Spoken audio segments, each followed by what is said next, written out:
Voilà des moments d'échange, des moments de contenu, des moments de convivialité également durant les déjeuners, durant les soirées qui nous sont offertes aussi par les partenaires que nous remercions encore une fois. Ce matin, mesdames et messieurs, nous allons démarrer par le dernier panel donc de nos discussions. Il va porter sur le sujet de l'assurance inclusive et de la micro-assurance. Juste après, nous aurons le plaisir de prendre une pause café pour poursuivre les conversations et elle nous sera offerte aujourd'hui encore par Atlanta Sened que nous remercions. Après la pause, on se retrouvera ici pour la clôture officielle, un moment très important. Nous comptons sur votre présence. Par la suite, nous aurons le plaisir de déjeuner ensemble et le déjeuner nous est offert aujourd'hui par les entités Assurance, Assistance, SGI, SGO, membres du groupe BCP. L'après-midi, comme vous le savez, sera consacré aux rencontres B2B qui vont se poursuivre.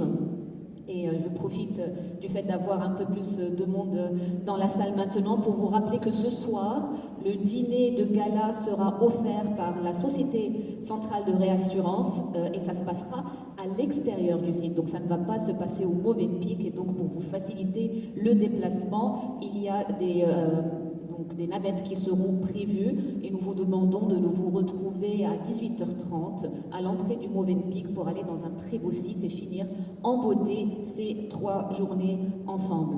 Voilà, mesdames et messieurs, sans plus attendre, j'annonce le 5e et dernier panel de cette 49e Assemblée Générale qui va porter sur la thématique de l'assurance inclusive, les leçons à retenir et le rôle de l'innovation pour plus d'inclusion. Et pour en discuter, j'ai le grand plaisir, mesdames et messieurs, d'accueillir à mes côtés Monsieur Constant Yao Djeket, directeur général NC Assurance Togo, sous vos applaudissements s'il vous plaît, il va me rejoindre sur scène. Bienvenue à vous, cher monsieur. J'ai le grand plaisir également d'accueillir à mes côtés monsieur Marc Nabet, directeur général Innovation chez Valmen Consulting, sous vos applaudissements également. Et enfin, c'est un grand plaisir pour nous d'avoir également parmi nous monsieur Guy Lawson-Body, directeur général chez Wafa Assurance Vie Côte d'Ivoire. Bienvenue à vous, messieurs. Je vous en prie, prenez place de part et d'autre pendant que monsieur Guy Lawson-Body nous rejoint.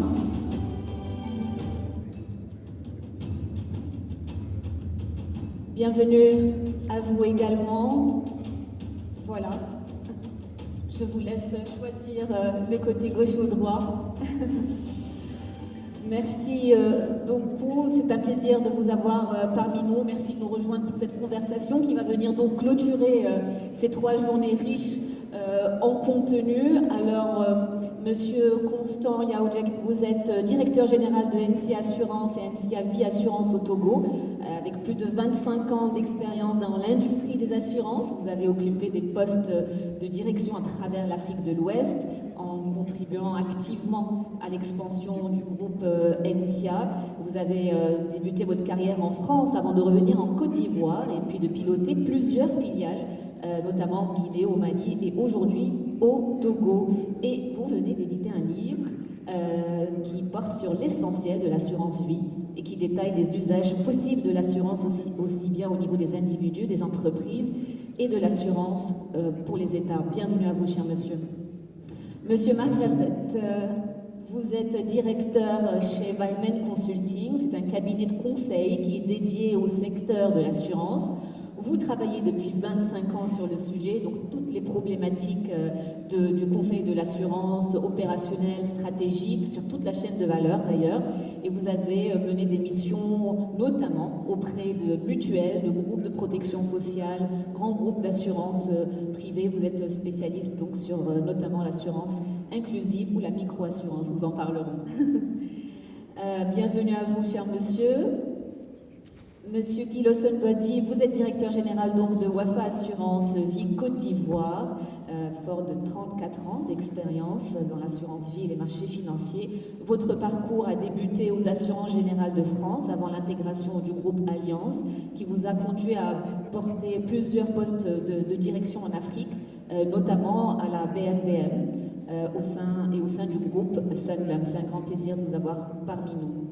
Alors messieurs, ce que je vous propose, c'est que nous procédions de la même manière que nous avons fait pour les autres panels. Nous allons écouter vos interventions, idéalement 10 à 15 minutes grand maximum, de manière à ce que nous puissions ouvrir la discussion avec le public. Et je propose que nous démarrions par votre présentation. Si ça vous convient, le pupitre est à vous.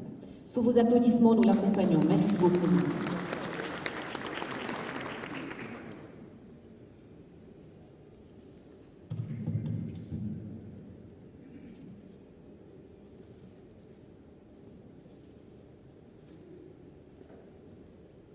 Juste commencer en donnant quelques chiffres. À quelques chiffres près, mes recherches m'ont amené à comprendre que ce soit au Togo, au Sénégal, en Côte d'Ivoire et dans la plupart des pays d'Afrique de l'Ouest, le nombre de personnes qui cotisent à un système d'assurance retraite oscille entre 4 et 5%. Quand j'ai fait les mêmes recherches au niveau du Maroc, j'ai trouvé 13%. Et ce même chiffre, quand on le regarde au niveau de la France, nous sommes à 49%. Je vais commencer mon intervention aussi par une histoire un peu personnelle. Ma mère a vendu des produits, divers produits, sur les marchés en Côte d'Ivoire. Et quand elle n'a plus eu la force d'aller au marché, elle s'est retrouvée sans ressources. Bon, heureusement que son fils a pris un peu la relève. Mais je raconte cette histoire pour dire que toutes ces personnes qui se battent tous les jours, qui se lèvent très tôt et qui se couchent très tard, qui gagnent leur vie quotidiennement, tant que la force permet et tant que les aléas de la vie ne les empêchent pas de le faire, se retrouvent du jour au lendemain dans un système ou dans une situation qui peut être très très très difficile. Monsieur le Président de la FONAF, chers invités, bonjour, je suis Constant Djeket, le directeur général de NC Assurance au Togo. Ma présentation va se faire en 3 grands points.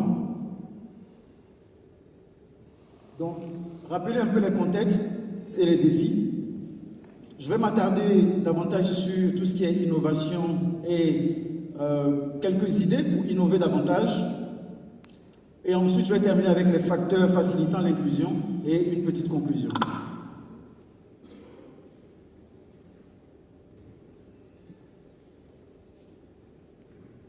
Alors, il y a des choses sur lesquelles je vais passer très vite parce que les chiffres sont connus. Moins de 3% de la population en Afrique qui est couverte par un système d'assurance. Un peu plus, un peu moins. En tout cas, le chiffre reste dérisoire. Comment rendre l'assurance accessible aux populations les plus vulnérables? Comment faire en sorte que notre industrie puisse se développer? C'est un peu sur ça que je vais m'attarder. Alors, pour rappeler les défis et les contextes, il s'agit, lorsqu'on parle d'inclusion, de trouver ou de proposer des solutions d'assurance aux populations à faible revenu, aux populations du secteur dit informel, mais également aux populations qui sont isolées, partant du principe que, à quelques exceptions près, dans la plupart de nos pays, les compagnies d'assurance sont basées à la capitale, le siège se trouve à la capitale, et éventuellement, lorsqu'on ose aller à l'intérieur du pays, c'est très souvent, pour y développer une activité commerciale. Ces dernières années, il y a quelques efforts qui sont faits pour déployer également le volet prestations et faire en sorte que non seulement la partie commerciale soit adressée, mais également que tout ce qui est prestations soit adressé. Mais essentiellement, nos activités sont basées dans les capitales ou dans les grandes villes, laissant pour compte les populations isolées ou les populations du secteur rural. Je vais passer rapidement sur le taux de pénétration de l'assurance en Afrique. Je pense qu'il en a été beaucoup question ces derniers temps. L'intérêt de l'assurance inclusive pour nos différents pays. Il s'agit, bien sûr, j'en ai parlé tout à l'heure, de la réduction de la vulnérabilité des populations, faire en sorte qu'il y ait davantage de protection sociale, l'accès aux services essentiels. Notre métier, je ne vais pas le rappeler face aux professionnels que vous êtes, est essentiel à la vie humaine, l'inclusion financière, le soutien au développement de l'économie en tant qu'investisseur institutionnel. Les montants que nous mobilisons dans nos différentes activités servent au développement. La réduction des inégalités, entre autres. Alors, qu'est-ce qui fait que jusqu'à maintenant, nous n'avons pas réussi à faire ce saut? Il y a bien sûr quelques barrières à l'accès à l'assurance, le coût élevé dans certains cas, la faible littératie financière. Il s'agit notamment de tout ce qui est documentation, la complexité de nos contrats, de nos présentations, de nos prospectus, de notre langage ésotérique qui n'est pas toujours accessible à la population. L'infrastructure limitée, je l'ai évoqué tout à l'heure, le fait que la plupart de nos activités sont concentrées dans les grandes villes, laissant pour compte les secteurs isolés. Bien sûr, il y a la culture de l'assurance, les facteurs sociaux. Parler d'assurance vie dans certains milieux ou dans certaines religions, c'est complètement interdit. Et puis, bien évidemment, lorsqu'on veut faire l'assurance pour le plus grand nombre dans le secteur informel ou dans les populations à faible revenu, ben les revenus attendus par l'assureur sont faibles, donc l'appétit de certains assureurs n'est pas de mise. Alors, l'impact de l'inclusion financière serait quoi donc? Faire en sorte que les populations vulnérables soient mieux protégées. C'est aussi faire en sorte que nous jouons notre rôle de moteur de développement économique. C'est la pression sur les mécanismes informels de solidarité et c'est la détérioration des conditions de vie de certaines populations.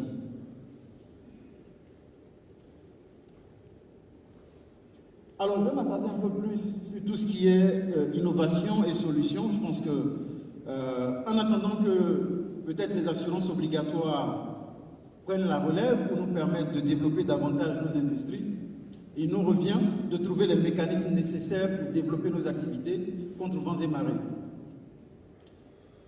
Bien sûr, je crois comme vous, ou j'espère qu'un jour nous aurons plus d'assurances obligatoires, mais pour l'instant, force est de reconnaître que ce n'est pas gagné d'avance. Nos pays ont déjà du mal à faire respecter l'assurance des véhicules terrestres à moteur. J'imagine difficilement que demain, nos pays puissent imposer la multirisque habitation à l'ensemble de la population qui a déjà du mal à joindre les deux bouts. Donc en attendant cela, nous avons développé, mes collaborateurs et moi, et dans les différentes entreprises de NCA que j'ai eu l'honneur de diriger, des méthodes d'innovation qui, je pense, ont fait leur preuve et continuent de leur faire leur preuve. La première méthode que je vais présenter, c'est tout ce qui est focus group. Qu'est-ce qui fait que nos produits ne sont pas souvent adaptés à la population? Dans beaucoup d'entreprises encore, on estime que c'est l'actuariat qui crée les produits. Moi, je m'inscris un peu en faux à cela. C'est le marketing qui crée les produits. L'actuariat fait les calculs, mais c'est le marketing qui crée les produits. Et une des méthodes que nous avons développées, c'est tout ce qui est focus group. Comment faire en sorte que les populations pour lesquelles on met les produits sur le marché adoptent nos produits? Les focus group, ça consiste à inviter, selon la cible que vous visez, à inviter les populations, un échantillon assez représentatif, à des séances de discussion qui peuvent être très longues, avec des questions ouvertes. On prend note, on pose des questions sur les craintes de ces populations, comment aujourd'hui elles adressent leurs sujets. Donc, une cinquantaine de questions, une quarantaine de questions. Et c'est en compilant ces questions qu'on arrive à tirer la substance pour créer des solutions qui aident la population. Je vais donner tout à l'heure quelques exemples de ces solutions que nous avons mis à la disposition de la population qui ont donné quelques résultats et qui continuent de donner des résultats. La deuxième méthode sur laquelle je vais m'attarder, c'est le design thinking. C'est une méthode qui est appliquée dans l'industrie de façon générale, mais qu'on peut appliquer également au secteur des assurances. C'est une méthode qui permet d'innover à tout moment et on peut toujours rebrander, on peut toujours redesigner les différents produits que nous avons. Cette méthode consiste, c'est une méthode itérative qui consiste à associer les utilisateurs, mais à travers cette fois, pas inviter les futurs utilisateurs dans nos locaux pour le focus group, mais à créer un univers d'interview fait à l'extérieur avec, alors ça dépend des moyens qu'on veut se donner, une cinquantaine ou une centaine de personnes qui vont vers la population pour les interroger. Et à la suite de ces interrogations, on fait des séances de brainstorming pour sortir la substance de ces différentes interrogations. Et on repart vers les populations pour nous assurer que c'est bien ce qu'ils ont voulu exprimer lorsque nous avons fait les premières séances d'interview. À partir de cet instant-là, nous créons ce qu'on appelle des prototypes. Et les prototypes sont testés toujours au sein de la population pour arriver à la version définitive du produit qui sera mis à la disposition des consommateurs. Donc ces deux méthodes, le lien de ces deux méthodes, c'est vraiment cette capacité à associer les utilisateurs ou les futurs utilisateurs à l'élaboration des produits et non plus s'asseoir dans nos bureaux, créer des produits et puis espérer pouvoir faire des miracles avec. Alors, juste vous donner, partager rapidement quelques exemples que j'ai eu l'honneur de mettre en place. En Guinée, nous avons, en nous appuyant sur les tontines, vous le savez, les tontines sont très vulgarisées dans certains de nos pays, les tontines, notamment les tontines de femmes. Et en nous appuyant sur ces tontines, à travers la méthode de Focus Group, nous avons réussi à mettre en place un produit qui s'appelle NCA CRS. C'était en 2012. Mais ce produit existe aujourd'hui encore et continue d'être vendu sur le marché guinéen. Il s'agit ici de protéger les femmes. On s'est rendu compte qu'elles étaient relativement vulnérables lorsqu'elles venaient à perdre malheureusement leur mari. Beaucoup étaient jetés à la rue, se retrouvaient sans ressources pour éduquer les enfants. Donc c'est un produit de prévoyance familiale certes, mais qui était proposé prioritairement aux dames pour assurer la cellule familiale. La deuxième expérience que je vais partager, c'est NCA Onameto. Alors, la dénomination de ces différents produits, bien sûr, sont issus des questionnaires que nous avons, des séances d'interview ou de discussions avec les différentes cibles. Donc, ce n'est pas des noms que nous avons inventés de toutes pièces. Il s'agit d'une assurance individuelle accident. On s'est rendu compte qu'au Togo, beaucoup de personnes circulent à moto avec tous les risques d'accident qui vont avec. Et donc, nous avons, à travers des focus group, à travers la méthode Design Thinking, élaborer ce produit-là. Plusieurs interviews ont été réalisées, aussi bien avec les futurs utilisateurs, avec les pompiers. On a rencontré les pompiers qui interviennent en cas d'accident, quelles étaient leurs préoccupations. On a interviewé les hôpitaux pour prendre en compte la prise en charge lorsqu'un blessé arrivait. Donc c'est à l'issue de tout cet ensemble d'interviews que nous avons réussi à mettre en place ce produit qui se commercialise déjà très bien. La dernière petite expérience que je veux partager, qui est NCADB, qui a été mise en place avec la méthode du Focus Group, mais cette fois avec un groupe constitué qui est la Chambre de commerce, la Chambre des artisans, la Chambre des métiers plutôt, la Chambre des métiers avec laquelle nous avons travaillé sur plusieurs mois, voire même plusieurs années, pour élaborer une solution qui est aujourd'hui commercialisée auprès des artisans du Togo. Nous avons réalisé en 2024 environ 15 000 souscriptions et pour cette année, nous attendons 50 000 souscriptions. La population des artisans au Togo est estimée à plus de 500 000 personnes et nous pensons pouvoir couvrir ces personnes dans les prochaines années. Alors, quel pourrait être l'impact de l'inclusion financière sur nos communautés? Il s'agit bien sûr de la protection sociale renforcée, de la réduction de la pauvreté, du renforcement de la résilience économique, de l'éducation financière et la confiance en l'assurance. L'impact sur le développement économique, bien sûr, encourager l'entrepreneuriat et l'investissement, il en a été question dans les panels précédents, la stimulation de la consommation locale, l'accès facilité aux services financiers, le renforcement de la résilience face au choc économique et la création d'emplois dans le secteur des assurances si, bien sûr, notre industrie se développe. Alors, je sais que quand on parle d'inclusion financière, beaucoup parlent de mobile money, de big data, d'un certain nombre de choses, de la digitalisation. Pour moi, ce sont des outils qui peuvent faciliter.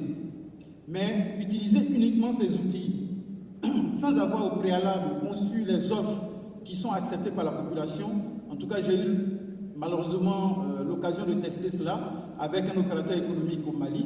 Le produit était très bien, on l'a conçu dans nos bureaux, on l'a mis sur la téléphonie mobile. Je ne crois pas qu'on ait réalisé plus de 2000 ventes en plusieurs années. Finalement, le produit est mort de sa belle mort.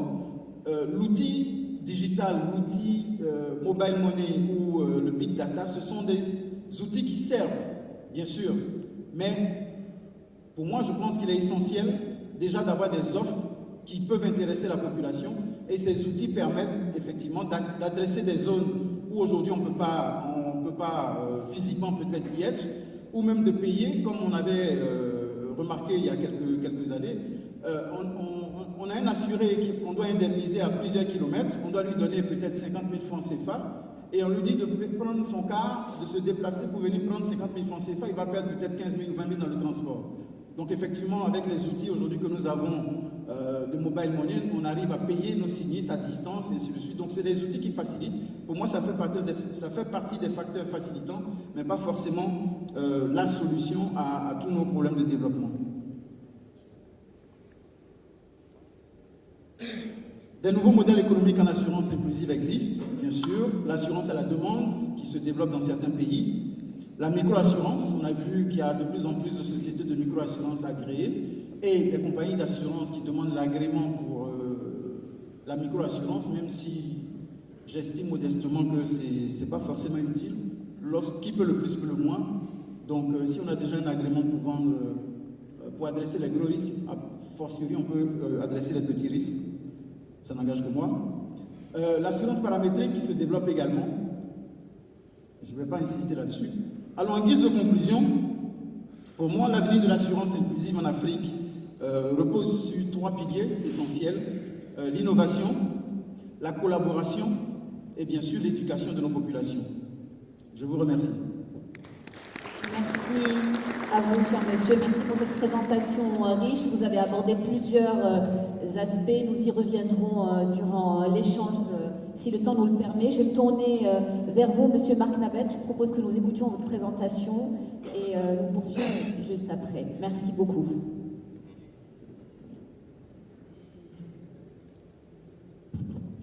Oui, bonjour. D'abord, je remercie la FANAF, le comité, pour m'avoir invité et vous présenter cette présentation. Merci pour tout.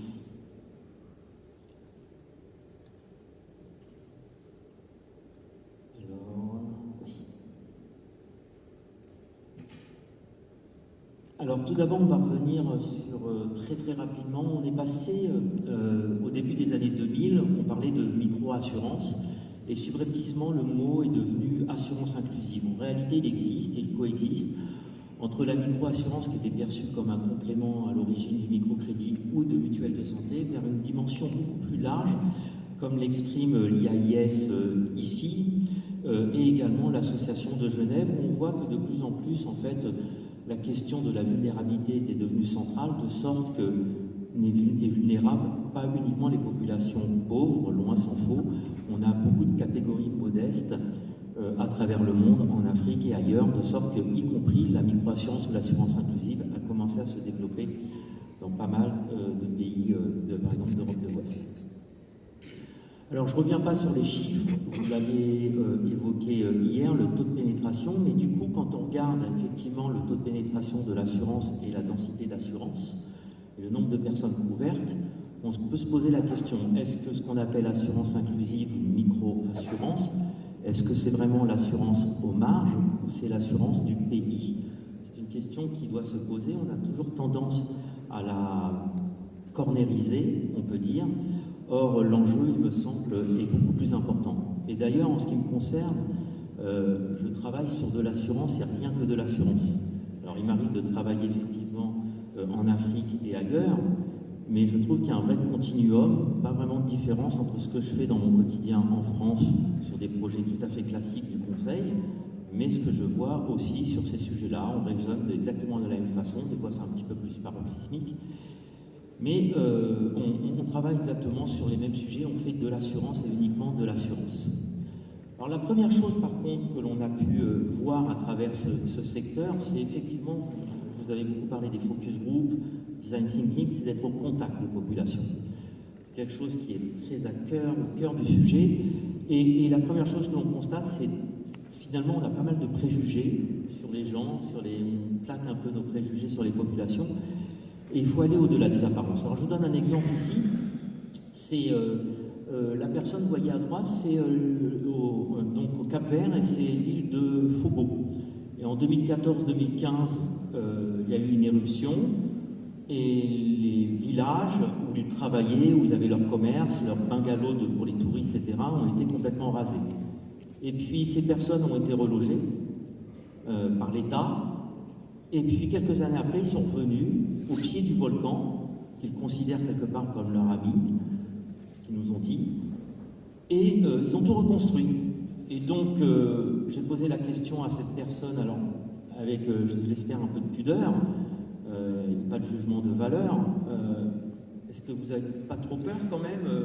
Le volcan est toujours en éruption, et vous avez vos enfants ici, votre famille, vous avez tout reconstruit, vous voyez, c'est un endroit magnifique.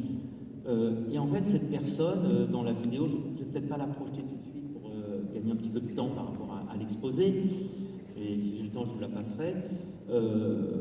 Il me répond: ah non, non, de toute façon, nous, quand on était dispersés, on n'avait pas de travail, on n'était plus chez nous. Ici, on est chez nous, on est en lien avec la communauté, la collectivité, et c'est là qu'on doit vivre.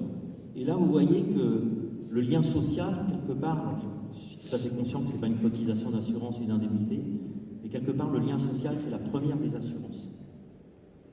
Et que justement, il y a plusieurs années, je vous avais projeté une vidéo que notre premier assuré à Little Haïti, on avait lancé un produit qui avait très très bien marché en Haïti, une assurance décès, une assurance funérailles, et on a voulu l'exporter pour les migrants haïtiens aux États-Unis. Et je crois que je vous avais montré cette vidéo. C'était notre premier assuré, on rentre dans son magasin, on voit beaucoup de pharmacopées, de statues, et je pose la question et je comprends très vite que c'est un prêtre vaudou, c'est un Ouban, notre premier assuré. Et quand je lui pose la question, pour quelle raison vous avez assuré votre maman, restée au pays, il me répond: je suis prévoyant. Je vous assure qu'en France, on est très peu prévoyant en assurance décès, par exemple. Alors, je vais passer, voilà, ça je vous ai expliqué un peu la vidéo. Alors, en fait, ce que l'on fait, c'est dans un premier temps, en termes méthodologiques, on va identifier les gestions des risques et par rapport aux risques qui leur font quelque part les plus peur, mais surtout comment ils les gèrent, ces risques. Alors, on ne le fait pas juste pour le plaisir de l'étude sociologique, c'est que naturellement, on voit à travers ça les risques qui sont insuffisamment couverts par leur stratégie traditionnelle du risque. Et ça, c'est assez universel. L'entraide auprès de la famille, des proches, l'épargne monétaire ou en nature, les crédits, la diversification des actifs et des activités. C'est pour ça que dans plusieurs endroits, on a une échoppe qui n'est pas au même endroit, on a une buvette et un poulailler. En cas d'épisodie, on diversifie les risques. Vous voyez, ici, par exemple, c'est beaucoup de tontines, effectivement, vous en avez parlé. Et en fait, on évalue quelque part l'usage dans un pays. On les retrouve tous, à peu près, hein, ces gestions de risque. Mais on regarde selon le pays si ça a plus ou moins d'impact. Et si on voit quelque chose où il y a un usage important, mais l'impact est faible en termes de protection contre les risques, on sait qu'on a peut-être une chance pour essayer de diffuser et développer un produit d'assurance. Alors ici, par exemple, au Cap-Vert, où j'étais récemment, c'est beaucoup d'associations funéraires. De sorte qu'on se serait attendu à ce que l'assurance décès puisse vraiment percer et soit demandée par les populations. Pour eux, ce n'est pas le cas. Parce que quelque part, ils considèrent que les associations funéraires, aussi fragiles soient-elles, font le job. Alors, ce que l'on fait, je vais parvenir, c'est identifier les demandes et les prioriser.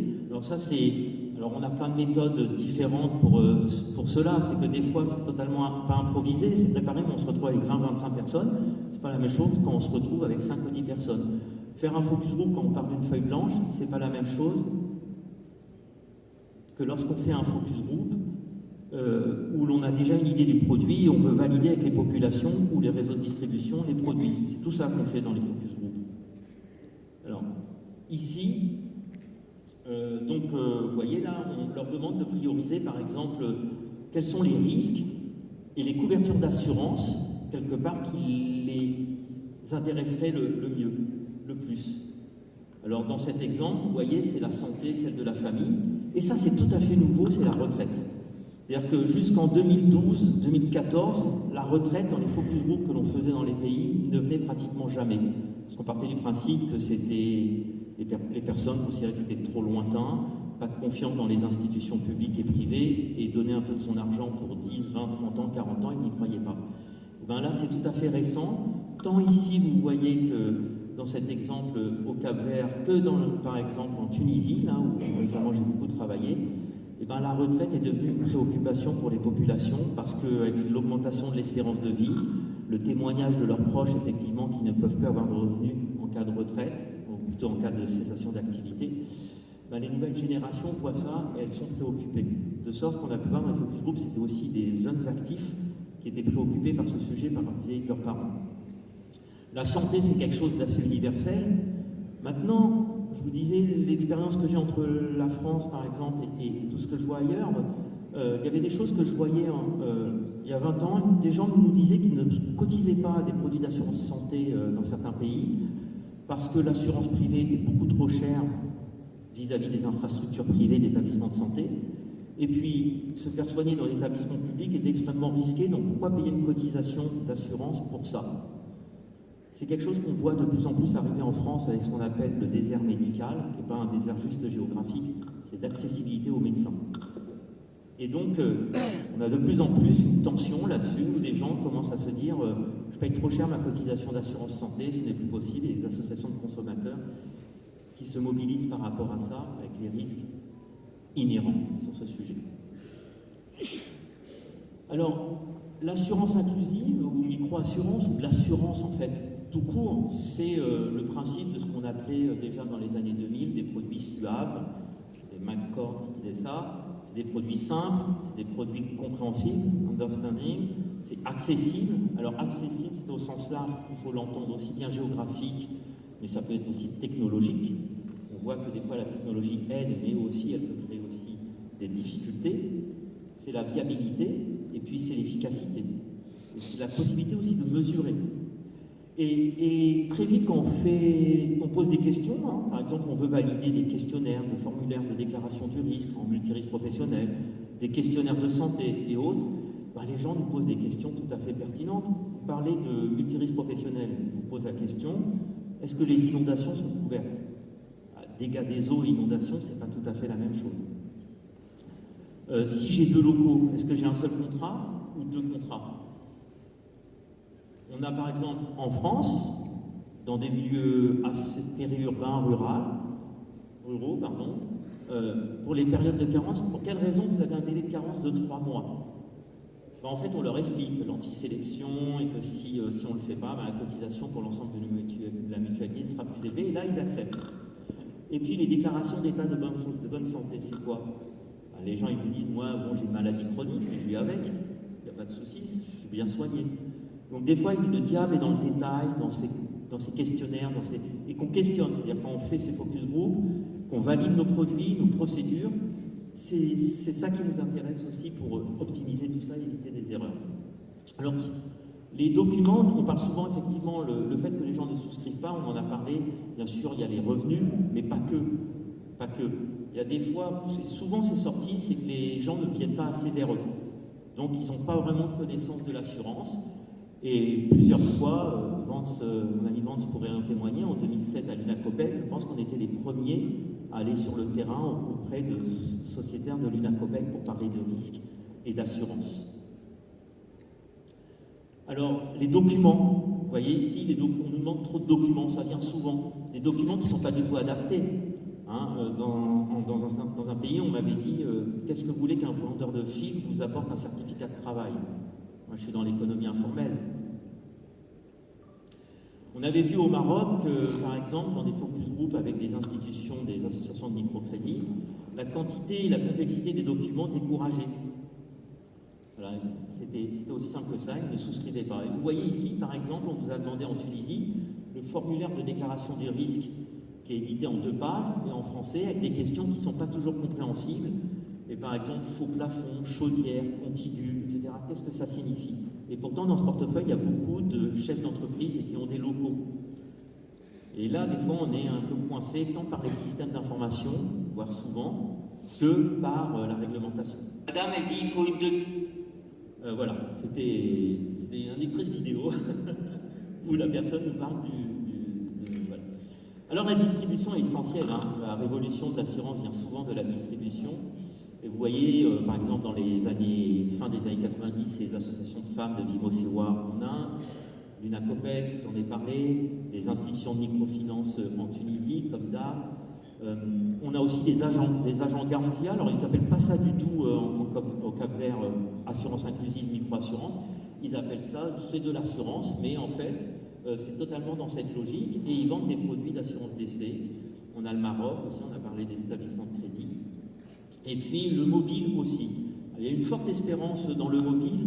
Bon, dans certains endroits, ça a bien marché, dans d'autres, c'est beaucoup plus compliqué. Et en fait, l'un des enjeux, en réalité, ça rejoint la problématique de l'assurance, c'est l'omnicanalité. C'est-à-dire, c'est les canaux qui communiquent entre eux et où on a une vision centralisée, quelque part, de l'assuré, du client. Là est l'enjeu. Alors, le marketing socio-culturel qui dépasse, c'est pas le marketing au sens un peu je vends du nom, loin s'en faut, c'est le marketing qui va au cœur des populations et qui comprend les populations. Vous voyez, Samba a lancé plusieurs produits. Andrew pourrait aussi faire un témoignage de toute son expérience très riche de cette dernière année sur ces sujets à travers différents produits qui ont été lancés, répondant à des besoins qui ont été, des demandes qui ont été identifiées. Et vous voyez qu'on traite des produits d'assurance, c'est très culturel. Par exemple, le décès peut être pris sous l'angle de l'humour. Par exemple, au Brésil, transformer n'importe quelle veuve en bon parti. C'est le slogan de l'assureur. En Haïti, vous voyez, c'est un assuré, je crois que vous l'avez montré il y a plusieurs années, tonton Bichat dans le cercueil et qui se lève, pourquoi vous pleurez? Moi je suis assuré chez Protecta. En Côte d'Ivoire, de ce que j'ai pu voir, parler de la mort avec de l'humour, des blagues et porter un maillot où il y a marqué il vendait assurance funéraire, c'était pas très bien vu par les agents. C'est Yako, c'est la compassion. Donc vous voyez que aussi il y a une culture, il y a une histoire, il faut bien intégrer ça lorsqu'on vend des produits d'assurance. Ici, par exemple, c'est la multirisque professionnelle. Le slogan, maintenant, est en arabe dialectique. Alors, ce qui change aussi, je vous ai parlé de la retraite qui est assez nouveau.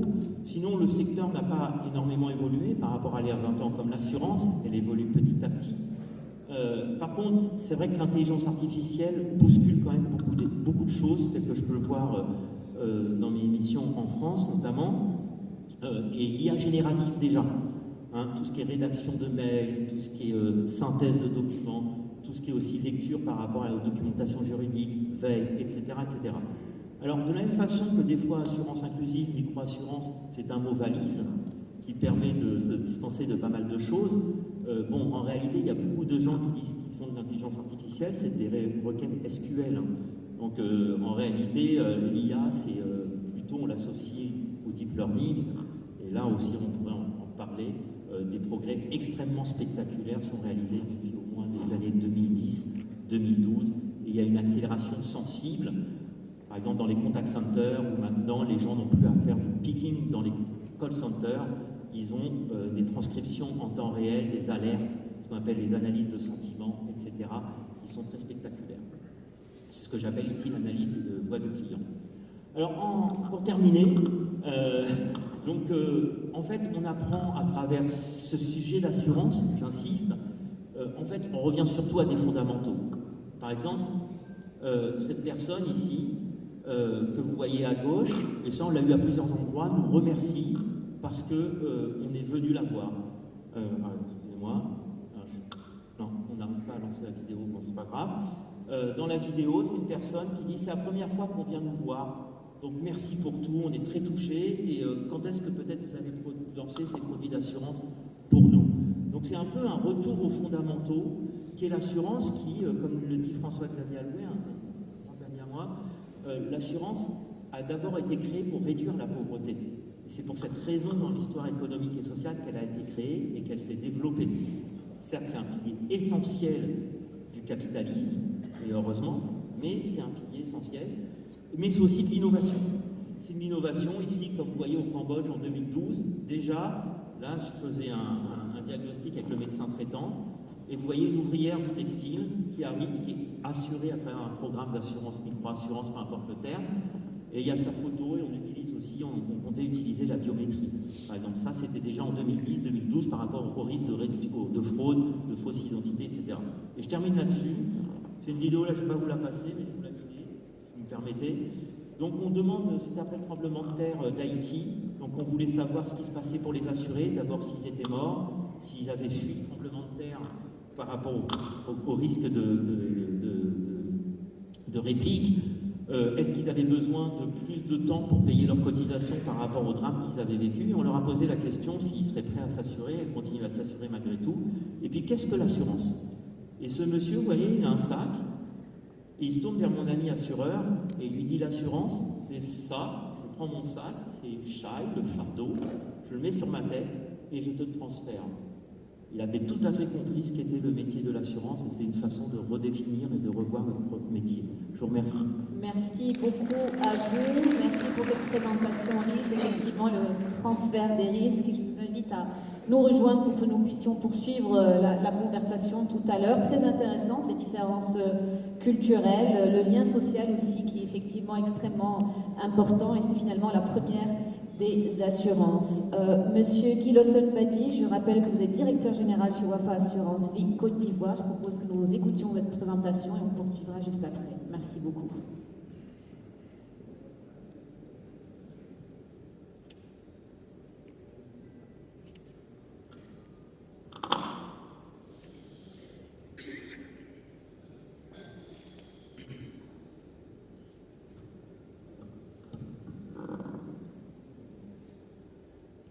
Bonjour mesdames, messieurs, monsieur le président de la FANAF, messieurs, mesdames les membres du bureau exécutif de la FANAF, chers collègues et invités, c'est un réel plaisir pour moi, vous vous en doutez bien, de prendre la parole ici, au nom à la fois du groupe que je représente et en tant que professionnel de l'assurance, pour partager une part d'expérience sur le sujet de l'assurance inclusive. Quand j'ai été sollicité, la première question que je me suis posée, c'est de dire, mais pourquoi, après autant d'années d'exercice, pourquoi après autant de personnes qui sont passées sur le pupitre de la FANAF et qui ont apporté des réflexions importantes, constructives, et je parle d'éminentes personnalités, pourquoi, avec le temps, nous restons toujours à un taux de pénétration de l'assurance qui est aussi faible dans les pays d'Afrique et notamment et que le développement de l'assurance reste un enjeu. Il est clair que pour moi, parler d'assurance inclusive, c'est clairement mettre à plat le sujet du taux de pénétration de l'assurance. Alors pour préparer mon dossier, je me suis dit, peut-être qu'il serait intéressant de faire venir dans la salle, pas des professionnels, mais des gens qui représentent les populations qui sont laissées un peu en marge justement de l'assurance aujourd'hui. Et rapidement, j'ai compris que la question est plus complexe que ça. Si j'en avais identifié une dizaine, certainement qu'il y en a un qui me répondrait que l'invitation ne lui est pas parvenue, parce que de son endroit où il vit, il n'y a pas de connexion Internet. Un autre m'aurait répondu probablement que oui, l'envie est là, les moyens sont là, mais victime d'accidents de la vie, il se déplace difficilement et malgré la qualité des infrastructures dans lesquelles nous officions ce jour, il n'est pas certain d'avoir une mobilité efficiente pour pouvoir livrer son expérience et nous répondre à la question « Pourquoi vous n'avez pas de contrat d'assurance ?» Quelqu'un d'autre me dirait probablement « Écoutez, je veux bien, j'en ai l'envie, mais comment voulez-vous que je vienne du fin fond du Togo, du fin fond du Cameroun, alors que vous savez bien que je gagne 500 francs tous les 2 jours ?» C'est dire que, en réfléchissant sur les raisons fondamentales qui font que l'assurance reste quelque part peu ancrée dans nos populations, on se rend compte que, oui, en fait, le sujet est effectivement beaucoup plus complexe. Et il va au-delà des aspects liés à la pauvreté et à la réduction des inégalités. Alors donc, je me suis dit que pour aborder ce sujet, il serait intéressant de, bien sûr, après avoir dit un petit mot sur le groupe que je représente, poser un peu la problématique et faire un petit état des lieux. Rappeler le contexte, pourquoi une assurance inclusive et pour qui, les caractéristiques de nos contrats d'assurance aujourd'hui, finalement, qui sont la cause de cette absence d'inclusivité, parce que je nous rappelle que, in fine, l'assurance inclusive, c'est ramener dans le monde de l'assurance tous ces exclus, tous ces mal servis, quelle que soit la cause de cette exclusion. C'est, de mon point de vue, bien de ça qu'il s'agit. Nous aborderons une expérience, celle de Wafa Assurance au Maroc, qui est une expérience réussie, et puis terminerons par quelques pistes, vues de nous bien sûr, pour une assurance plus inclusive en Afrique. Alors rapidement, le Wafa Assurance est avant tout un groupe, Almada, un fonds d'investissement qui, à long terme, est tourné vers l'Afrique, avec plusieurs métiers, dont l'assurance et la finance. Wafa Assurance, c'est 50 ans d'expérience et d'existence. C'est une présence dans 7 pays en Afrique. C'est le leader en Afrique, hors Afrique du Sud. C'est plus de 1100 employés et je vous passe les détails. En Afrique, une présence dans plusieurs pays. La Tunisie d'abord, l'Égypte, le Maroc naturellement, où l'histoire a commencé, le Cameroun, le Sénégal, la Côte d'Ivoire et plus récemment le Gabon. Et à chaque fois avec un modèle inédit qui est notre modèle de référence, le démarrage en greenfield via le secteur bancaire qui est notre sol. Alors le contexte, rapidement je l'ai dit, répondre à cette question, c'est avoir conscience qu'en réalité, les besoins sociaux de la plupart de nos concitoyens ne sont pas pris en compte.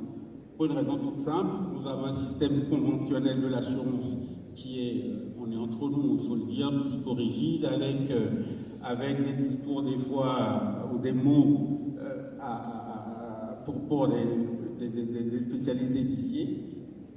Et on oublie que la plupart les collègues l'ont dit depuis plusieurs jours, depuis 3 jours je dirais, certains sont loin de nos sièges, qui sont souvent basés dans les capitales. Certains veulent bien, mais quand ils viennent frapper à notre porte, on leur dit non.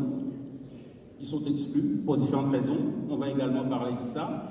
Et puis, tout ce beau monde, nous avons pour ambition aujourd'hui de les intégrer. Certains, on leur dit, ils ont toujours été assurés, puis un jour on leur dit, vous avez eu un an de plus, vous n'êtes plus dans la tranche qu'il faut, allez voir ailleurs, vous n'êtes plus concerné. Plusieurs explications cela. La réglementation avance très bien, mais elle reste, quand on voit l'ampleur du diagnostic, elle reste insuffisante et elle est en mouvement, c'est clair. Et puis, bien sûr, les compagnies d'assurance sont avant tout des entités privées et la question de la soutenabilité de ces développements est une question centrale. Ces activités sont-elles rentables? Si on veut adresser tout le monde et à tout moment, a-t-on les moyens? Et est-ce que c'est le rôle des compagnies d'assurance? C'est une question qui reste posée. Donc, je disais, l'assurance inclusive, elle a cette finalité d'apporter des réponses concrètes à toutes ces personnes qui se trouvent aujourd'hui hors du système assurantiel. Alors, l'assurance inclusive, pour qui et pourquoi? Quelques axes aujourd'hui. On sait que les collègues l'ont dit, donc je ne vais pas m'appesantir dessus. Le point du secteur informel, qui est une particularité de nos pays. La situation du handicap de certaines de nos populations qui les rend exclus mécaniquement. Les inégalités des revenus, avec des chiffres qui ont été dit, donc je ne reviens pas dessus. Le niveau d'alphabétisation, oui, éduquer, d'accord, mais éduquer comment? Éduquer avec quel langage? Et éduquer pour qui et quelle perception de cette éducation? De mon point de vue, la meilleure éducation qu'offrait à un jeune enfant, c'est peut-être s'il est concerné par une situation de décès dans sa famille, c'est de ramener un chèque pour qu'il continue de bien vivre. Ça, il s'en rappellera beaucoup plus, à mon avis, que les grandes phrases dans nos universités sur l'assurance. Ça reste une expérience personnelle. Le niveau d'alphabétisation, on l'a dit, le taux d'urbanisation, le positionnement par rapport aux villes et aux campagnes, et puis l'accès aux différents moyens de communication. le fait aujourd'hui est que les produits conventionnels ont été conçus sur une base qui n'est pas adaptée à notre environnement. Je vous rappelle pêle-mêle ce que vous savez tous, hein, les conditions de souscription, les garanties multiples, l'indemnisation, c'est un parcours du combattant. Le collègue disait tout à l'heure qu'on demande à quelqu'un de l'informel un certificat de travail. D'où voulez-vous qu'il vous sorte cela? Donc, autant de choses qui font que la logique d'optimisation est celle qui a régi la construction des contrats standards que nous commercialisons en tout cas en grande partie. Alors, l'assurance de Wafa Assurance au Maroc, l'expérience de Wafa Assurance au Maroc, ça a été de dire, pour adresser la population spécifique à faible revenu avec des moyens limités, on va y aller par le respect d'une logique multiple. Un produit, à la souscription, un produit, une garantie. Pas une grille tarifaire à lire dans tous les sens, avec 10 colonnes, 15 lignes, un seul tarif, un seul bénéficiaire désigné. Et pour l'indemnisation, réduction du temps qu'il faut pour indemniser, un document unique connu de tout le monde, qui est le certificat de décès, quand il s'agit d'une assurance décès, pour payer le sinistre. Donc, les garanties qui sont proposées sont dans plusieurs domaines. Il y a une offre dans le domaine du décès, une offre dans le domaine de l'hospitalisation, 2 offres dans le domaine du décès, un produit pour verser un capital en cas de décès, un produit séparé pour verser une rente à d'autres personnes désignées.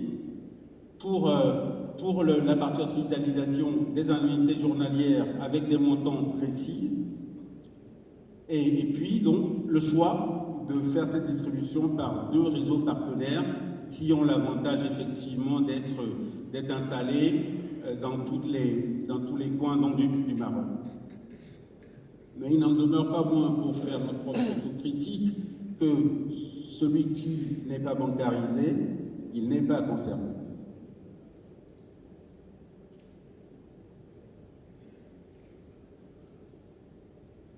Donc quelques mots pour rappeler ce que je disais tout à l'heure sur l'espérance marocaine, une gamme complète, le décès, l'hospitalisation, le dommage, des produits simples, des réseaux partenaires pour la distribution, une vulgarisation, une communication adaptée, et puis bien sûr une indemnisation rapide, parce que c'est cela que nos clients assurés attendent de nous. Je passe rapidement sur, évidemment, vous voyez, 6 produits différents. Donc la logique d'optimisation qui a toujours a été celle des compagnies, avec un bulletin de souscription multiple, elle est mise de côté. Un produit vie, je l'avais dit, avec le décès, un capital à verser en cas de décès, une rente à verser, un produit hospitalisation, 2 produits dommages, et donc grâce à ce produit, il faut savoir que Wafa Maroc a été la première compagnie à prendre ce type d'initiative, et c'est une initiative qui a rencontré un important succès parce que justement, pour une fois, une compagnie d'assurance avait une vision, en tout cas pour le Maroc, beaucoup plus large pour développer ce type de produit. Alors pourquoi ce schéma pour aborder les pistes pour une meilleure inclusion de l'assurance? C'est juste de nous rappeler que le cercle noir, c'est notre monde noir opaque de l'assurance. Et l'idée de l'inclusion de l'assurance, c'est de ramener dans l'assurance toutes ces personnes qui sont exclues. Et cette inclusion, on va la faire avec l'offre produit, on va la faire par les tarifs, on va la faire par le numérique, on va les faire en s'adressant aux personnes vulnérables, on va le faire également en nous adressant aux personnes que volontairement nous excluons lorsqu'elles viennent frapper à nos portes d'assureurs. Donc quelques pistes, il nous reste 2 minutes, quelques pistes. Donc au niveau des tarifs, la simplicité prévaut. Au niveau des exclusions, réfléchir peut-être aux seniors, au traiter la problématique des maladies redoutées, certaines compagnies le font. Un seul bénéficiaire, un seul document. Donc, penser différemment les activités à risque, adresser le secteur informel au plus profond de sa localisation. Et pour les personnes fragiles et vulnérables, est-ce normal aujourd'hui qu'un entrepreneur, parce qu'elle est dans une situation de handicap physique, elle ne peut pas avoir une couverture d'essai emprunteur en bonne et due forme malgré son ingéniosité, malgré l'excellence de son projet économique?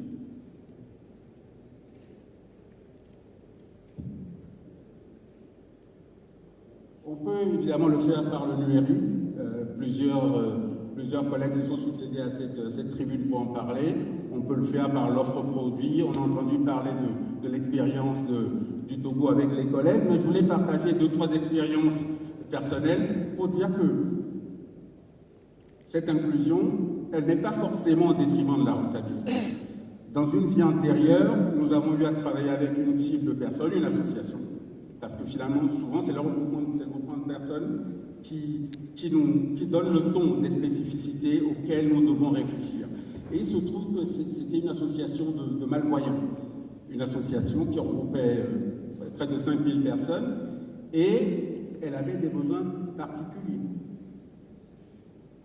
Pour répondre à leurs problématiques, et elle avait évidemment, il y a des personnes très cultivées, toutes ne sont pas des malvoyantes, et la solution qu'on a trouvée, c'est de rédiger les contrats en braille. Les conditions générales ont été rédigées en braille. Les conditions particulières également. Ça nous a permis de capter cette cible. Une autre expérience également dans le domaine, pourquoi pas, adresser une cible particulière, les communautés. Comment voulez-vous, une expérience dans le domaine que nous avons eu à assumer, c'était une communauté de personnes d'origine asiatique, avec beaucoup de moyens dans tout un arrondissement d'Arlésien, beaucoup de moyens dans la restauration, etc. La plupart de ces restaurants sont des cellules familiales. Les parents parlent le mandarin, les plus jeunes parlent le français, mais ça reste ça. Et bien pour adresser cette cible, nous avons recruté une personne particulière de ce milieu-là.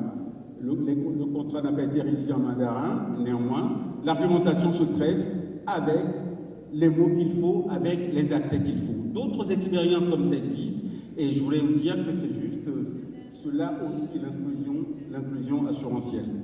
Juste pour terminer,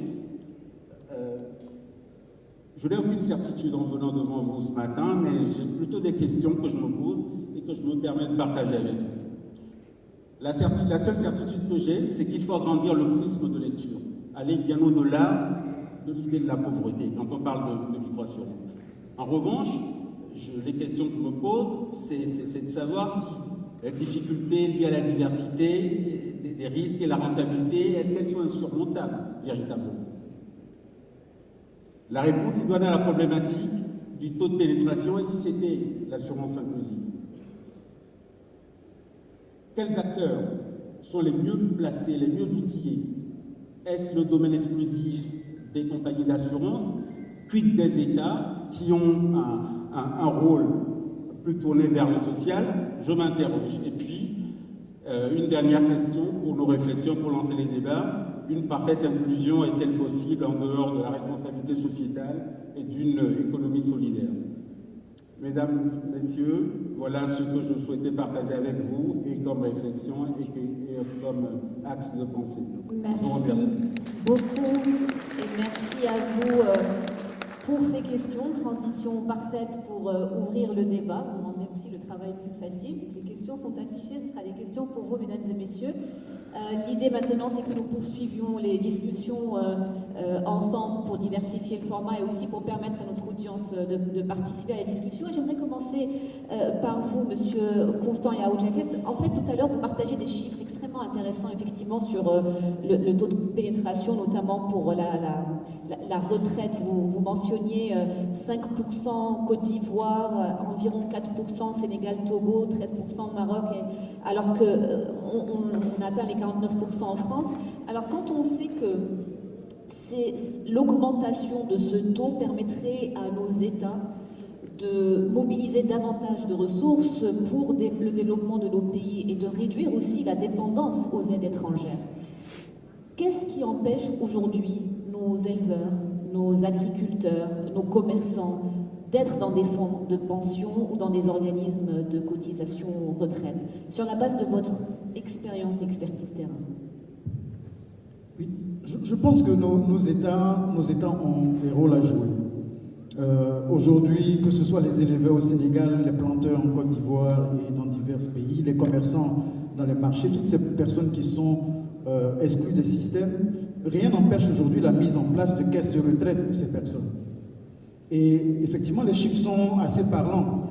Lorsqu'on passe de 5 ou 4% dans certains de nos pays à presque 50% en France, c'est cet argent mobilisé qui permet à ces États d'ailleurs de faire des prêts à nos pays.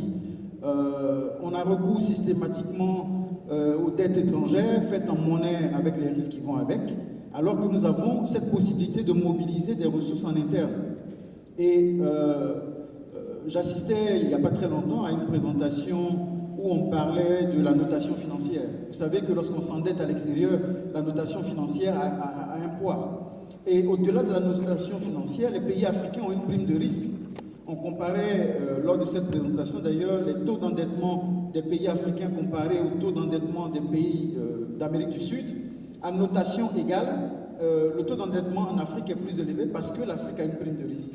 Donc c'est un vrai enjeu de développement pour nos pays de porter aujourd'hui le taux de cotisation ou le taux de cotisants à un système de retraite de son niveau actuel de 4 ou 5% à un niveau de 10, de 15, voire de 20%. Mais cela en mettant en place des fonds de pension, mais en mettant en place également des caisses de retraite spécifiques à différents secteurs. La caisse de retraite des planteurs, la caisse de retraite des agriculteurs, la caisse de retraite des commerçants. Et c'est ainsi qu'on pourra emmener toutes ces personnes non seulement à être protégées socialement, lorsque le poids des années fera qu'elles ne pourront plus travailler, mais également pour l'État, c'est un enjeu de mobilisation de ressources internes pour nos développements. Absolument, merci beaucoup. Monsieur Marc Nabet, j'aimerais revenir vers vous au sujet de l'intelligence artificielle. On en parlait déjà hier, aussi dans l'audience, une question avait été soulevée, notamment sur les langues et les dialectes. Il y a plus de 2000 langues et dialectes qui sont parlés sur le continent. Qu'est-ce que vous observez en termes d'utilisation concrète, réellement utile dans le secteur des assurances? Alors, oui, comme je vous le disais déjà, tout ce qui correspond à l'IA générative, c'est de plus en plus utilisé. Alors, avec certaines précautions, parce que déjà en interne, c'est beaucoup plus facile à travers toutes les datas et les données qu'ils ont, mais des fois, d'ouvrir cela à l'externe, il faut savoir que dans l'intelligence artificielle, on a des biais algorithmiques qui peuvent être importants et ce qu'on appelle des hallucinations. On peut avoir des réponses très pertinentes, mais entièrement fausses.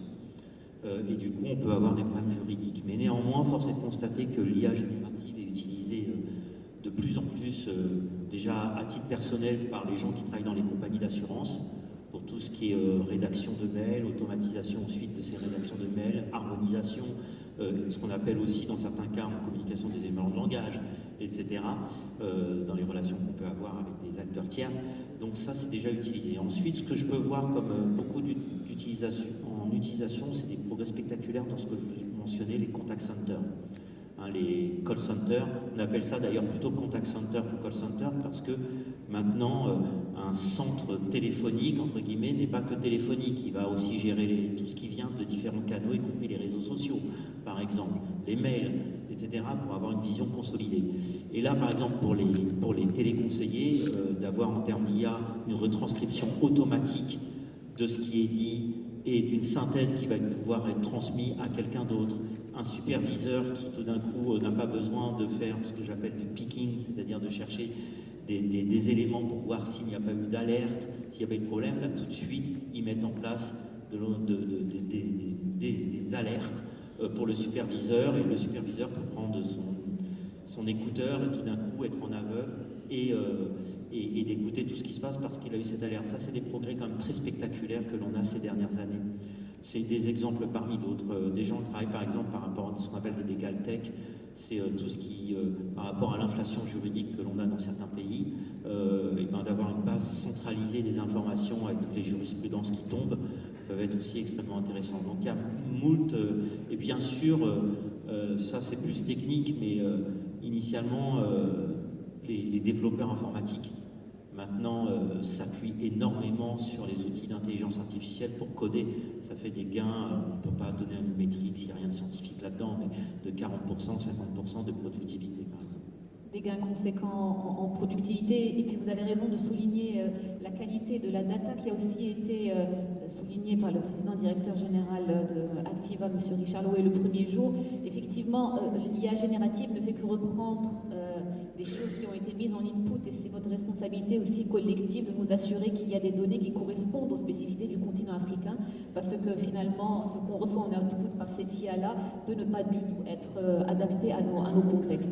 Monsieur Guy Lawson-Badil, vous avez vraiment fait le focus sur le fait que effectivement cette assurance inclusive est souvent perçue comme l'assurance des pauvres, pour dire les choses comme elles sont, mais en réalité, c'est beaucoup plus vaste que cela. L'inclusivité, vous avez parlé du cas du contrat en braille. J'aimerais vous questionner davantage sur l'expérience de Wafa Assurance Vie sur ce volet-là. Quels sont les autres aspects? Comment pourrons-nous généraliser un petit peu cette définition-là? Merci beaucoup. Au niveau de Wafa Assurance Vie, donc, je vous ai parlé de l'expérience qui est faite au Maroc. Bien entendu, ces produits de décès sont commercialisés dans toutes les autres filiales, qu'il s'agisse du Sénégal, qu'il s'agisse de la Côte d'Ivoire, qu'il s'agisse du Cameroun. Mais de manière un peu plus précise, le challenge en fait pour nous au quotidien, dans la distribution de ces produits, c'est toujours d'avoir toujours cette vision d'aller au plus près de nos clients. C'est également de ne pas oublier que finalement, c'est toute la chaîne de valeur qu'il faut absolument desservir. De la souscription au dénouement, parce que à la souscription, j'ai parlé de ces cas d'exclusion-là, mais pendant la vie des contrats, pendant la phase de gestion, il y a de véritables enjeux.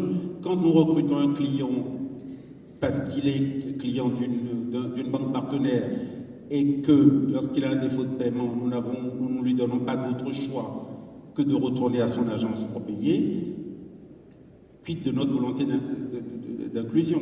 Lorsque mon client, bon client de la banque, habite au fin fond de la Côte d'Ivoire et que pour sa sélection médicale, parce qu'il doit obtenir un prêt, je lui demande de se rendre à Abidjan pour venir passer sa visite médicale,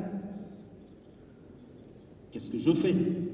Bien sûr, je la prends en charge, la visite médicale, la compagnie la prend en charge, mais quelle est ma volonté de rapprocher ce client-là, de servir ma banque partenaire et d'avancer là-dessus? C'est tout ce regard-là, surtout, finalement, nous, chez Wafa, dans notre optique de développement de l'assurance inclusive, c'est d'avoir conscience, nous prenons conscience véritablement que c'est pas un seul canal qu'il faut regarder. C'est toute la chaîne de valeur, mais c'est aussi rendre demain les produits accessibles partout, à tout le monde en même temps, comme nous tous, utilisateurs de téléphonie mobile aujourd'hui. Qu'est-ce que nous attendons? Nous qui sommes des utilisateurs d'Internet, qu'attendons-nous? Nous aimerions que si demain matin, j'ai envie d'être contacté par mail, qu'on m'écrit, qu'on m'envoie un mail. Le lendemain, si c'est par Twitter, il faut que ça soit par Twitter. Si c'est sur Facebook que j'ai besoin d'aller chercher mon information, il faut qu'on soit à ma disposition de ce côté-là.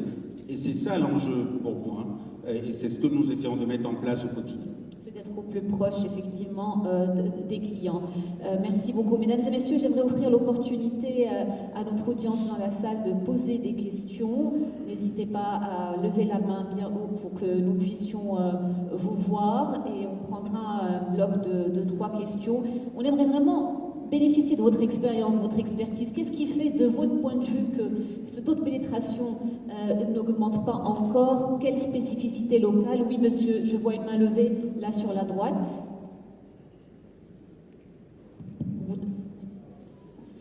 Merci pour l'occasion que vous nous donnez de pouvoir également participer, partager nos expériences, nos retours d'expérience sur cette problématique qui est assez présente en fait dans nos économies. Donc je suis Monsieur Midongo, je suis directeur de Wafa Assurance Cameroun, mais dans mon ancienne vie, j'ai beaucoup travaillé sur ces sujets. Il y a quelques années, j'ai travaillé pour les producteurs d'huîtres en France, et la question c'était de savoir comment comment adresser des couvertures d'assurance pour ces producteurs d'huîtres, à la fois pour protéger leur production, mais également pour couvrir leurs exploitations.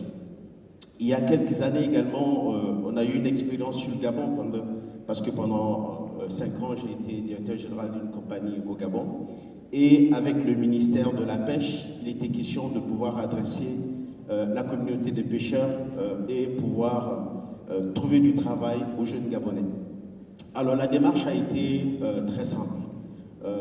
Les focus group, donc il a fallu associer le ministère, donc l'État, dans une perspective de PPP avec un assureur.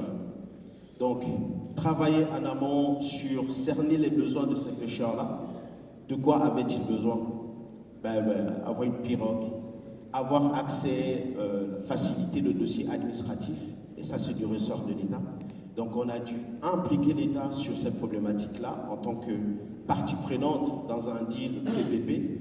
Et nous, en tant qu'assureurs, la question c'était de dire, tiens, il y a une pirogue qu'il faut couvrir, il y a un filet de pêche qu'il faut couvrir, il y a une trousse de médicale qu'il faut couvrir, et puis au final, il y a un pêcheur qui tombe à l'eau, comment on couvre, on protège la famille. Et donc cette expérience nous a permis, en amont, en échangeant avec les pouvoirs publics, en discutant avec les pêcheurs, de concevoir une solution qui prenait à la fois la couverture des formalités administratives et le financement de la prime, parce qu'une partie de la prime était financée par l'État en tant que partie prenante. Donc moi je pense que le sujet sur l'inclusion ne devrait pas écarter les pouvoirs publics dans des approches plutôt PPP, en intégrant effectivement la connaissance du client et des besoins vraiment spécifiques du client pour pouvoir sortir des solutions qui soient adaptées. Je crois moi qu'aujourd'hui l'inclusion, l'État ne peut pas être absent de ces débats-là dans le cadre des constructions PPP pour pouvoir traiter la problématique du taux de pénétration. Donc ça, c'était la modeste contribution que je voulais faire. Merci beaucoup. Merci beaucoup pour cette contribution très riche. Effectivement, la collaboration à tout niveau, la connaissance du client, l'État, les assureurs, pour pouvoir répondre aux besoins de bout en bout. Est-ce qu'il y a d'autres contributions dans la salle, des questions pour nos intervenants aussi? On a écouté donc les perspectives de 3 acteurs, trois experts. N'hésitez pas en haut, mesdames, messieurs aussi, à lever la main. Il y a des hôtesses qui sont disponibles de part et d'autre. Et encore une fois, voilà, 2 questions ici à la première rangée. Si on peut leur remettre le micro. Bonjour.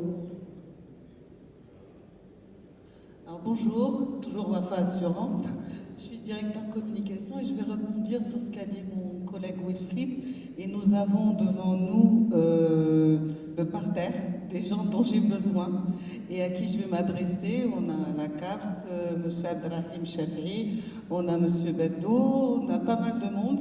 Et en fait, la question c'est, est-ce qu'on ne peut pas ouvrir un atelier où on réfléchit tous ensemble, on dit ce qu'a dit Wilfried au niveau de l'État, parce que notre problème à nous, quand on veut développer l'assurance inclusive, c'est à qui devons-nous nous adresser? Est-ce qu'on doit aller collaborer avec les associations, avec l'État, avec la fédération, avec qui dans chaque pays? Aujourd'hui, on s'appuie sur le système bancaire. Au mieux, on est parti effectivement vers Wafa Cash en 2023, mais ça reste limité. Ça, c'est ma première demande. Ma deuxième demande, est-ce qu'on ne s'est pas peut-être trompé d'approche par rapport à ce produit? Et c'est peut-être pas un produit d'assurance, mais un produit d'assistance. Il faudrait le réfléchir différemment, c'est-à-dire le créer comme une assistance médicale, c'est-à-dire le vendre comme un produit d'assistance et l'indemniser comme un produit d'assistance. C'est-à-dire utiliser, mais je viens d'y penser il n'y a même pas 2 minutes, utiliser le réseau des assisteurs pour faire de la souscription jusqu'à l'indemnisation. C'était 2 pistes. Voilà, et pour nous, à Wafa, l'assurance inclusive existe depuis 10 ans. C'est quelque chose qui nous tient énormément à cœur parce que c'est dans notre ADN, on ne l'a pas fait exprès.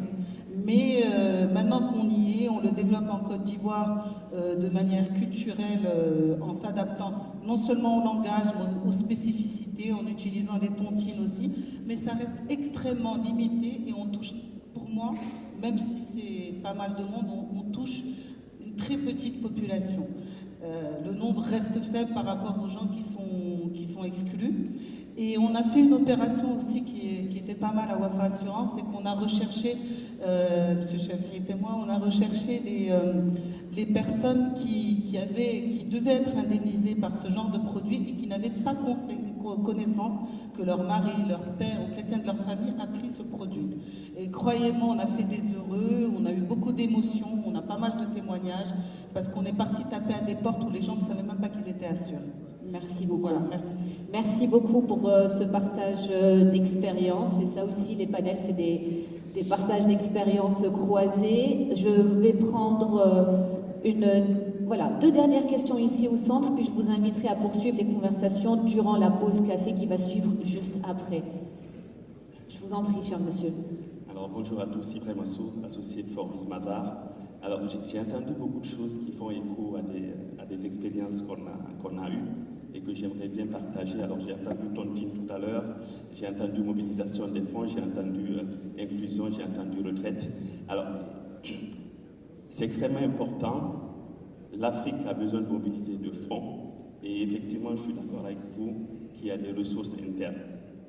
Quand on a des pays où finalement 65% du PIB est apporté par l'informel, où 96% de la population active est dans l'informel, on doit se poser la question de comment est-ce qu'il faut les intégrer. Donc quand on voit les États, nous on travaille avec des États des caisses de dépôt qui souhaitent mobiliser des fonds bien entendu, et deux questions se posent. Comment mobiliser cette richesse interne? Et deuxièmement, comment est-ce qu'on peut, du coup, pour mobiliser ça, proposer des produits adaptés?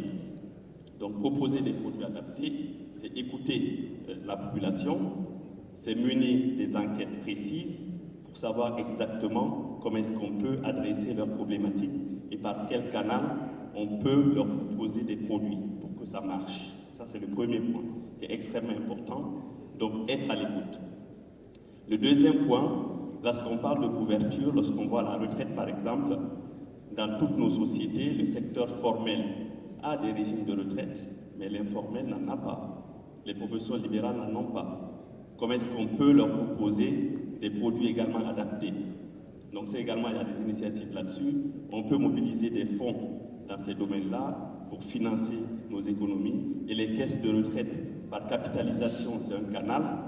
Pourquoi? Parce qu'en Afrique, on peut faire des rendements qui sont extrêmement importants et qui peuvent aujourd'hui financer notre économie et de même assurer la pension de nos populations. Merci beaucoup, merci à vous beaucoup. Effectivement, l'inclusion de l'informel qui fait partie du volet inclusion. Je sais qu'il y a beaucoup de choses encore à dire sur le sujet. Je souhaite que nous remercions ensemble nos intervenants sous vos applaudissements, s'il vous plaît, que nous puissions poursuivre les conversations durant la pause café. Comme il est de coutume, je vous invite, messieurs, à vous mettre juste là devant la scène pour que nous puissions vous remettre le cadeau en remerciement. Et pour le remettre, j'ai le grand plaisir d'appeler Evelyne Fassino qui va me rejoindre sur scène. Merci beaucoup de l'applaudir également pendant qu'elle se dirige vers la scène. Et je demande aux hôtesses de nous ramener les cadeaux. Merci encore, messieurs, pour vos contributions. Merci.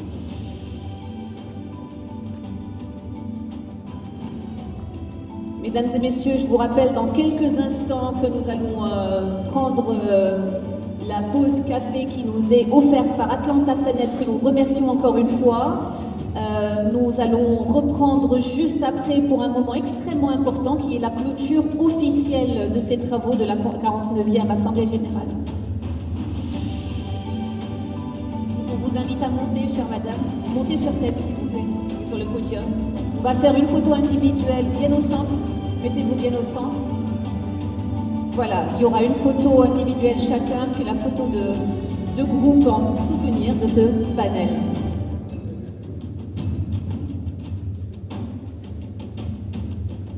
Félicitations encore à vous, avec la remise maintenant à Monsieur Marc Nabet. Je vous invite à vous avancer pour prendre la photo ensemble. Félicitations et merci encore pour votre contribution. Et puis, le dernier cadeau remis à Monsieur Guy Lawson Body également. en remerciement de sa contribution aux discussions.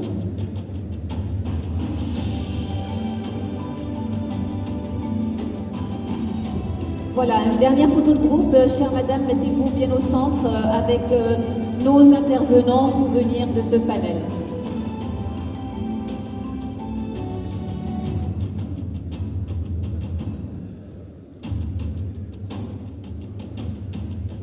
Merci encore sous vos applaudissements, mesdames et messieurs. Un grand merci à vous, mesdames et messieurs. Nous prenons une pause café et on se retrouve pour la cérémonie officielle de clôture. Merci encore Atlanta Sénat pour la pause café. À tout de suite.